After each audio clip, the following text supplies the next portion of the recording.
कहानी एक ऐसी दुनिया में जहाँ एक मैजिकल रेवोल्यूशन हो रहा है।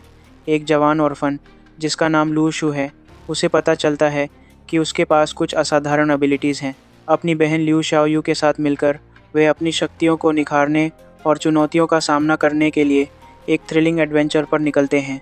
क्या लू शू अपनी असली पोटेंशियल को अनलॉक कर पाएगा और अपने विरोधियों के खिलाफ जीतेगा? आइए देखते हैं। तेज़ बारिश एक शहर की छत पर गिर रही है। तभी एक लंबे बालों वाली महिला एक बच्चे के साथ गलियों से निकलती है। वह एक औरत के घर के बाहर शेल्टर लेती है, जो उसे अंदर बुला लेती है। वह महिला बच्चे को सौंप देती है, जिसके गले में वॉलनट शेप नेकलेस है। वह कहती है कि वह दवा लेने वापस आएगी, लेकिन कभी नहीं लौटती। सीन स्विच होता है एक चीनी फेस्टिवल में। वही बच्चा अब बड़ा हो गया है, जिसका नाम लू शू है। उसकी बहन लिू शाओयू उसके साथ है और वे गुड टाइम बिता रहे हैं। वे एक फायर बेंडर को देखते हैं जो आग को शानदार तरीके से नचाता है। भीड़ के आगे बढ़ते समय लू शू को आग लगती है और कुछ सेकंड्स के लिए वह दूसरे डिमेंशन में चला जाता है। उसे एक तलवार दिखती है और उसका नेकलेस चमक उठता है। जब वह वापस आता है तो किसी ने कुछ नोटिस नहीं किया होता है। शाओयू फायर बेंडर के ट्रिक्स से इम्प्रेस्ड होकर शू को मना लेती है कि वे चुपके से बैकस्टेज जाकर मैजिशियन की ट्रिक पता करें ताकि वे पैसे कमा सकें।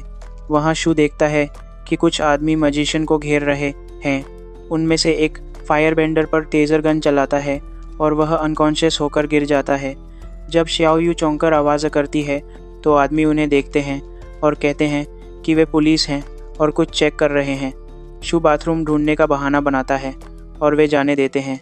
बाहर उन्हें एक आदमी मिलता है जो पूछता है कि अंदर क्या हुआ था, लेकिन वे उसे इग्नोर करके चले जाते हैं। घर आकर शाओयू शू से इंस्टेंट नूडल्स लाने की जिद करती है। बहुत मनाने पर शू मान जाता है। दुकान जाते समय वह अनाथालय ऑर्फनेज के बारे में सोचता है। उसे याद आता है कि जब भी वह बीमार होता था या कोई उसे बुली करता था तो शाओयू ही उसकी देखभाल करती थी। सड़क पार करते समय एक ट्रक उसे टक्कर मारता है। उसका चेहरा खून से ढक जाता है और वह अनकॉन्शियस पड़ा रहता है।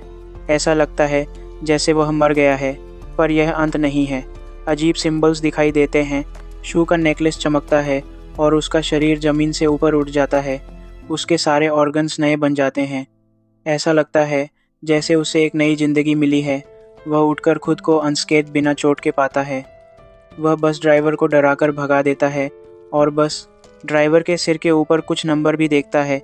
उसे एहसास होता है कि फायरबेंडर और उन कई लोगों की तरह जो सुपर पावर्स के साथ अचानक खबरों में फेमस हो रहे थे, उसके पास भी एक सुपर पावर है। घर जाते समय शू रास्ते में मिलने वाले सभी लोगों के सिर पर नंबर देखता है। अपने कमरे में अकेले बैठे शू को फिर से अजीब सिंबल्स वाली स्क्रीन दिखती है। अब वह उन सभी लोगों के नाम देखता है जिनसे वह मिला था, साथ ही उनके सिर के ऊपर के नंबर भी। उसे पता चलता है कि ये नंबर पॉइंट्स थे जो उसे किसी के अंदर नेगेटिव इमोशंस पैदा करने के लिए मिलते थे। वह खुद को डीमन किंग कहता है और सोचता है कि ये पॉइंट्स उसकी कैसे मदद करेंगे। तभी उसे एक लकी ड्रॉ दिखता है। पहली बार जब वह लकी ड्रॉ जीतता है तो उसे एक स्टेलर एप्पल मिलता है।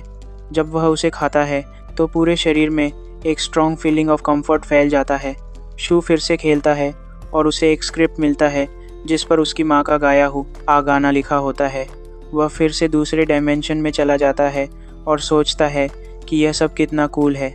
शाओयू और शू खाना खा रहे होते हैं। तभी वे शहर के बीचों बीच आग लगने की खबर देखते हैं। शू स्थिति देखने के लिए अपनी छत पर जाता है और वहाँ उन आदमियों को देखता है जिन्होंने फायरबेंडर को गोली मारी थी। शू उनसे छिपने की कोशिश करता है, लेकिन फिसलने और आवाज़ों होने पर पकड़ा जाता है। जब वह उन्हें बताता है कि वह मूली तोड़ने आया था तो वे उसे जाने देते हैं। जब वह घर के अंदर आता है तो शाओयू और शू हैरान होते हैं कि फायरबेंडर उनके आंगन में अनकॉन्शियस पड़ा है।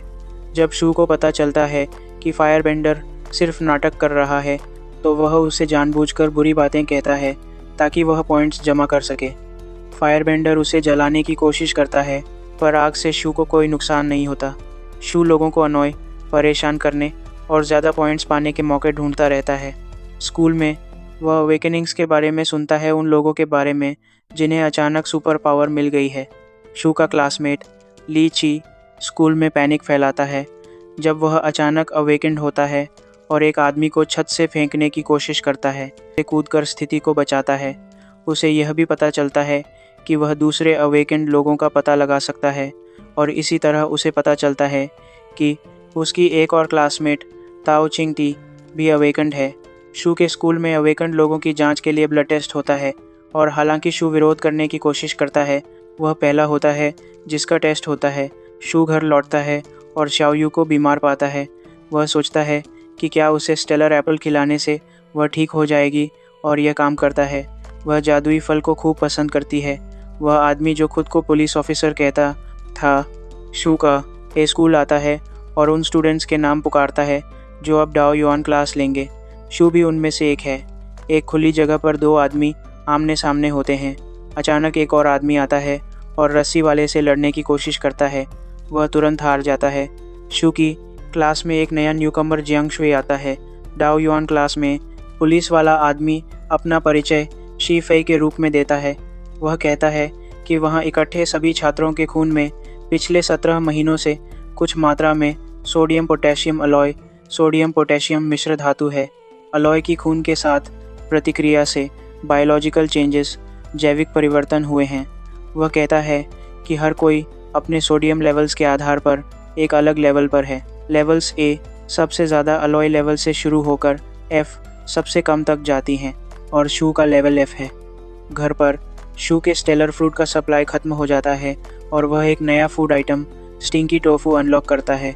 जब वह स्क्रीन के साथ खेल रहा होता है तो एक लाइट शाओयू पर पड़ती है और वह दूसरे डायमेंशन में चली जाती है।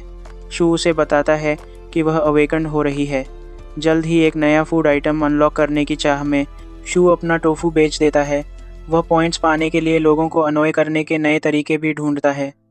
शू स्पिरिट स्टोन के बारे में जानता है जो बताता है कि आप अवेकन हो चुके हैं और आपको ज़्यादा पावर देता है। वह थोड़ी देर प्रैक्टिस करता है और एक पा भी लेता है।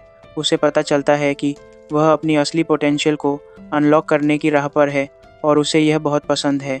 शू हेवनली नेटवर्क के बारे में भी जानता है जो सभी अवेकन लोगों का एक ग्रुप है और हैरान होता है जब उसका लीडर उसके पड़ोसी मिस्टर ली से मिलने आता है जो मार्शल आर्ट्स का प्रैक्टिशनर है। लीडर मिस्टर ली को डायरेक्टर के रूप में उनसे जुड़ने के लिए कहता है लेकिन वह मना कर देता है।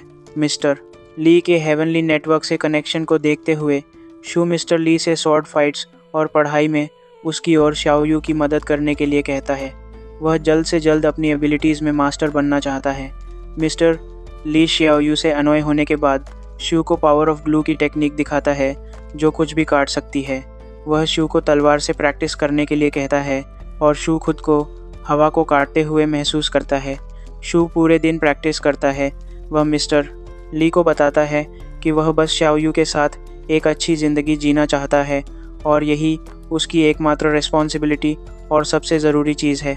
हेवनली नेटवर्क से एक आदमी फिर से मिस्टर ली से मिलने आता है और उसे उनसे जुड़ने के लिए कहता है।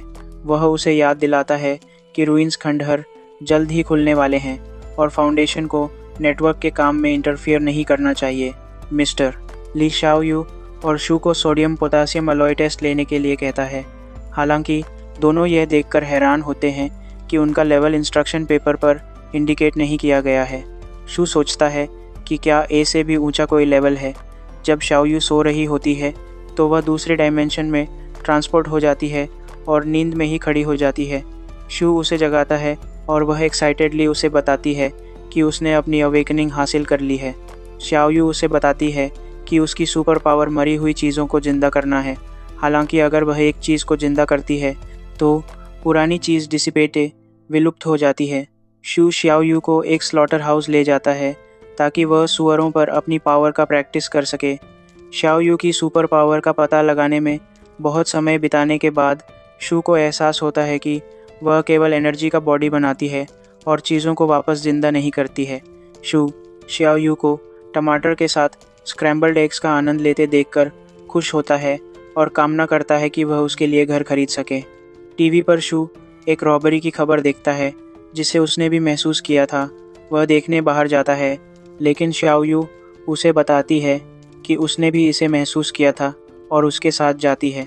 जल्द ही उनका सामना एक लेवल सी प्रैक्टिशनर से होता है। शू और शाओयू शी फेई और उसकी टीम को लेवल सी प्रैक्टिशनर से लड़ते हुए देखते हैं जब तक कि पुलिस कार्स नहीं आ जाती और प्रैक्टिशनर और उसके साथी एक बिल्डिंग में रेफ्यूज ले लेते हैं। हेवनली नेटवर्क कुशलता से पहुंचता है और जब प्रैक्टिशनर भागने की कोशिश करता है तो उनके बीच लड़ाई छिड़ जाती है। शीफेई शू को उसकी ब्लू शील्ड में देखता है और अपने साथियों को उसका पीछा करने के लिए कहता है। हालांकि शू के नए स्वॉर्ड स्किल्स उसे उनसे बचने में मदद करते हैं। वह हेवनली नेटवर्क के सभी मेंबर्स के बीच से फिसल जाता है जब तक कि वे हार नहीं मान लेते। फिर प्रैक्टिशनर शीफेई पर हावी हो जाता है जब तक कि वह गिर नहीं जाता। शू सामने आता है और अकेले ही उस दुष्ट प्रैक्टिशनर को हरा देता है। यह पहली बार है जब शू अपनी पावर्स का उपयोग करके एक ओपोनेंट के खिलाफ विक्टोरियस होता है। बाद में शू शाओयू को रात के खाने के लिए ले जाता है और रास्ते में शाओयू अपनी नई सुपर पावर का प्रैक्टिस करती है। रात के खाने पर शू शाओयू से कहता है कि वह अपनी सुपर पावर के बारे में किसी को न बताए और जब वे हाथ पकड़ते हैं तो वह उसके लिए घर खरीदने का वादा करता है। हेवनली नेटवर्क की मीटिंग में हंगामा मच जाता है।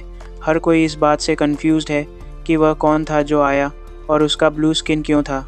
लीडर को चिंता है कि रुइन जल्द ही खुलेगा।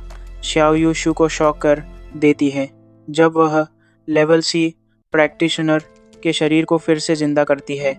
वह उसे यह भी बताती है कि वह उसकी ताज़ा मेमोरीज़ को देख सकती है और इस तरह जानती है कि उसने अपना पैसा कहाँ छिपाया था। वह उससे पूछती है कि क्या वे इसे अपने लिए रख सकते हैं और घर खरीद सकते हैं। हालांकि शू उसे बताता है कि घर खरीदने के लिए गलत तरीके इस्तेमाल करने की कोई ज़रूरत नहीं है। हेवनली नेटवर्क का एक मेंबर ली शाओ स्कूल का नया डायरेक्टर बनता है और एक अजीब स्पीच में अपना परिचय देता है।